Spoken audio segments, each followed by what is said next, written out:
আজকে ভারত অবৈধভাবে আমার মুসলমান ভাইদেরকে বিভিন্ন সীমান্ত এলাকায় পুশ ইন করে বাংলাদেশে পাঠাতে তারা চেষ্টা অব্যাহত রেখেছে। আমি ধন্যবাদ জানাই বিডিআর ভাইদেরকে, ধন্যবাদ জানাই বর্ডার গার্ডের ভাইদেরকে এবং সীমান্ত এলাকার বাংলাদেশের জনগণকে। আজকে বর্ডার গার্ড এবং আমাদের সীমান্ত এলাকার জনগণ রাত্র জেগে পাহারা দিয়ে তারা তাদের গজারি লাঠি দিয়ে ভারতীয় বিএসএফকে তারা প্রতিহত করে এবং তারা পুশ ইন ঠেকাতে তারা চেষ্টা করতেছে। কিন্তু জনগণ জেগেছে, আমাদের সরকার নতজানু পলিসি অবলম্বন করেছে। আজকে পুশ ইনের বিরুদ্ধে উচিত ছিল আমাদের সরকারের ভারতীয় দূতাবাসের অ্যাম্বাসেডরকে ডেকে এর কড়া প্রতিবাদ করা এবং পুশ ইনের বিরুদ্ধে ব্যবস্থা নেওয়া। যখন কোনো সরকার ব্যর্থ হয় তখন জনগণ তারা রাজপথে নেমে আসে। তাই আজকে সীমান্ত এলাকায় সরকার ব্যর্থ হয়েছে, আমাদের জনগণ এবং আমাদের বর্ডার গার্ডের নওজোয়ান বাহিনী তারা নিজেরাই তাদেরকে প্রতিরোধ করতে সক্ষম হয়েছে। আমি সরকারকে বলতে চাই, আপনারা ভারত সরকারের সাথে কথা বলুন, অবৈধভাবে যেন একজন মুসলমান ভাইকেও বাংলাদেশে তারা বর্ডার ক্রস করতে না পারে। প্রিয় ভাইয়েরা, আজকে আমাদের দেশে অনেক সমস্যা রয়েছে। বিএনপি সরকার ক্ষমতায় এসেছিল, তারা বলেছিল গণভোটে হায়ের পক্ষে ভোট চেয়েছিল। তারেক রহমান সাহেব বিএনপির চেয়ারম্যান, বর্তমান প্রধানমন্ত্রী, উনিও গণভোটে হায়ের পক্ষে ভোট চেয়েছিল। ওই দিন সালাউদ্দিন সাহেব স্বরাষ্ট্রমন্ত্রী, উনি বললেন আমরা ইন্টারিম গভর্নমেন্টের আমলে গণভোট এবং যত ধরনের সংস্কার এগুলি আমরা মাত্র অভিনয় করেছি, আমরা নির্বাচনের জন্য আমরা সব কথা স্বীকার করেছি।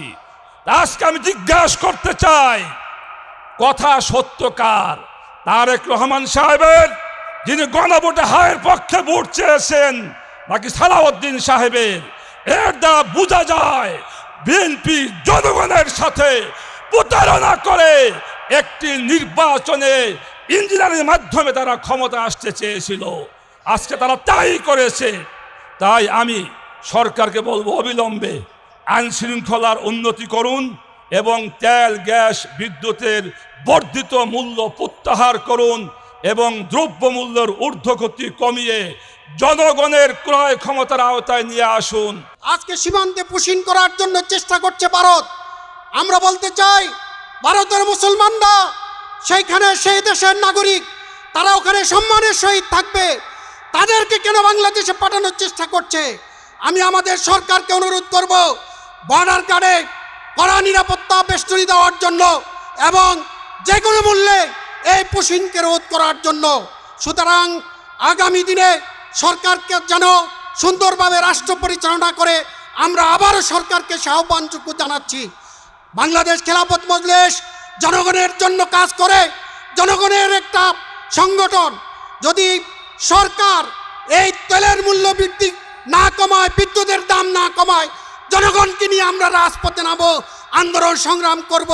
সকলকে আগামী দিনে সকল আন্দোলন সংগ্রামে সোচ্চার থাকার আহ্বান জানিয়ে আমি আমার সংক্ষিপ্ত বক্তব্য এখানেই শেষ করছি। নাসরুম মিনাল্লাহি ওয়া ফাতুন করিব। আসসালামু আলাইকুম ওয়া রাহমাতুল্লাহ। অবিলম্বে যদি পুশিন বন্ধ না করা হয়, বাংলাদেশের তৌহিদি জনতা নিয়ে ভারতের বিরুদ্ধে আমরা রুখে দাঁড়াবো। বাংলাদেশের তৌহিদি জনতাকে জানাবো, ভারতীয় পণ্য বর্জন করে ঐক্যবদ্ধভাবে আমাদের ভারতীয় সকল ষড়যন্ত্রের বিরুদ্ধে রুখে দাঁড়াতে হবে। আল্লাহ সুবহানাহু ওয়া তাআলা আমাদের তৌফিক দান করুন। ভারত সরকার একেবারেই পায়ে পড়ে আমাদের সাথে ঝগড়া করতে চায়। সেখানে তারা মুসলমানদের উপরে বিভিন্ন পর্যায়ে নির্যাতন শুরু করেছে। আর এই নির্যাতনের পরবর্তীতে আমাদের দেশে তাদের জনগণকে ঠেলে দিয়ে আমাদের দেশকে স্বাধীনতার হুমকির স্বরূপ দাঁড় করাইতে চায়। যদি এই পর্যায়ে ভারত সরকার তাদের এই দুর্বিসন্ধি পদক্ষেপ বন্ধ না করে, বাংলাদেশের জেনজিরা বাংলাদেশের জনগণ ভারত সরকারকে পাল্টা জবাব দিবে। ভারত এই মুহূর্তে যে কাজটি করছে, ভারতের পশ্চিমবঙ্গের বাঙালি মুসলমানদেরকে বাংলাদেশি সাজিয়ে জোরপূর্বক অন্যায়ভাবে আমাদের দেশে পুশ-ইন করার চেষ্টা করছে, এর তীব্র প্রতিবাদ ও নিন্দা জ্ঞাপন করছি। প্রিয় উপস্থিতি, সেই সাথে আমাদের দেশের সরকারকে বলতে চাই, আমাদের দেশে ভারত থেকে আগত কতজন অবৈধভাবে এখানে বসবাস করে তাদেরকে অতি দ্রুত গ্রেফতার করে সেই দেশে পাঠিয়ে দেওয়ার জন্য আহ্বান জানাচ্ছি। প্রিয় উপস্থিতি, আমরা আজকের এই সমাবেশ থেকে আমরা বলতে চাই, তেল, গ্যাস এবং বিদ্যুতের দাম যেভাবে বৃদ্ধি করছেন, এগুলি বন্ধ না করলে আমরা বাংলাদেশ খেলাফত মজলিস সারা বাংলাদেশের জনগণকে সাথে নিয়ে রাজপথে আমরা দুর্বার আন্দোলন গড়ে তুলব ইনশাআল্লাহ। আমাদের প্রতিবেশী দেশ ভারত সরকারের সাথে আমরা কূটনৈতিক সম্পর্ক রাখতে চাই, তবে সেটা হলো আমার বাংলাদেশের স্বকীয়তা বজায় রেখে, আমার বাংলাদেশের স্বাধীনতা স্বতন্ত্রতা বজায় রেখে আমরা সম্পর্ক রাখতে চাই। আপনারা আমাদের প্রভু, আমরা আপনাদের প্রজা, আমরা এরকম দাবিদার হিসাবে আপনাদের সম্পর্ক রাখতে চাই না।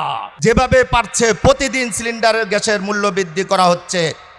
এই তেল, গ্যাস, বিদ্যুতের মূল্য বৃদ্ধির কারণে প্রতিনিয়ত হু হু করে দ্রব্যমূল্যের মূল্য বৃদ্ধি পাচ্ছে। সাধারণ মানুষ, খেটে খাওয়া মানুষ, শ্রমিক, কৃষক, জনগণ আজকে তাদের জীবনে নাবিশ্বাস উঠেছে। একদিকে জিনিসপত্রের ঊর্ধ্বগতি, আরেকদিকে পুরা ঢাকা মহানগরীর মধ্যে ছিনতাই, চাঁদাবাজি, তাদের দলের লোকদের চাঁদাবাজিতে দেশের মানুষ অতিষ্ঠ হয়ে উঠেছে। প্রধানমন্ত্রীর কার্যালয়ের মাত্র 2 কিলোমিটার পশ্চিমে মোহাম্মদপুর আদাবর, সংসদ ভবন থেকে 500 মিটার দূরত্বে যে এলাকা, এই এলাকায় দিনে দুপুরে প্রতিনিয়ত ছিনতাই এবং চাঁদাবাজির মতো ঘটনা ঘটছে। অথচ এই প্রধানমন্ত্রীর কার্যালয়ের পাশে ঢাকার একটি প্রাণকেন্দ্র, এই এলাকাকেও তারা নিরাপত্তা দিতে পারছে না। এটা সম্পূর্ণরূপে এই সরকারের ব্যর্থতা। আমরা ঢাকা মহানগরীর সর্বস্তরের জনগণের পক্ষ থেকে এই ঢাকা মহানগরীর নিরাপত্তা, শান্তি, শৃঙ্খলা প্রতিষ্ঠার জন্য যে কোনো আন্দোলন সংগ্রামের জন্য আমরা প্রস্তুত আছি। আপনারা আমাদের সাথে থাকবেন তো ইনশাআল্লাহ। ও আখিরু দাওয়ানা আলহামদুলিল্লাহি রাব্বিল আলামিন। সংগ্রামী সাথী ও বন্ধুগণ, এ পর্যায়ে বক্তব্য নিয়ে আসছেন বাংলাদেশ খেলাফত মজলিস ঢাকা মহানগর দক্ষিণের সংগ্রামী সভাপতি মাওলানা সানাউল্লাহ আমিনী। বক্তব্য নিয়ে আসছেন মাওলানা সানাউল্লাহ আমিনী। সংগ্রামী দেশবাসী, বাংলাদেশ খেলাফত মজলিস ঢাকা মহানগরী কর্তৃক আয়োজিত আজকে দেশের তেল, গ্যাস, বিদ্যুতের ঊর্ধ্বগতির প্রতিবাদে এবং সীমান্তে পুশ-ইনের প্রতিবাদে এই প্রতিবাদ সমাবেশ এবং বিক্ষোভ মিছিল। আজকের সমাবেশ থেকে আমরা জানিয়ে দিতে চাই, সরকার জনগণের সর্ববিষয় খেয়াল রাখবে, এটা সরকারেরই দায়িত্ব। তখন সরকার হবে জনবান্ধব সরকার।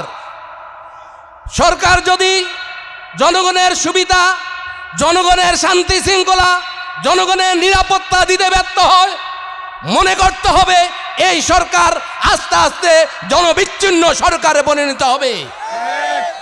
অতএব সরকারকে এখনই পদক্ষেপ নিতে হবে। জনগণের জানমালের নিরাপত্তা, দ্রব্যমূল্যের ঊর্ধ্বগতিকে নিয়ন্ত্রণ করতে হবে এবং দেশের শান্তি শৃঙ্খলা টোটালি সরকারের কবজায় যদি না আনা যায়, জনগণ এই সরকারের বিরুদ্ধে আন্দোলন করতে বাধ্য হবে। আমরা যদি এই পর্যায়ে চিন্তা করি, তাহলে আল্লামা মামুনুল হকের নেতৃত্বে আবারও এই সরকারের বিরুদ্ধে আন্দোলনের ডাক আসলে আমরা ঘরে বসে থাকবো না ইনশাআল্লাহ।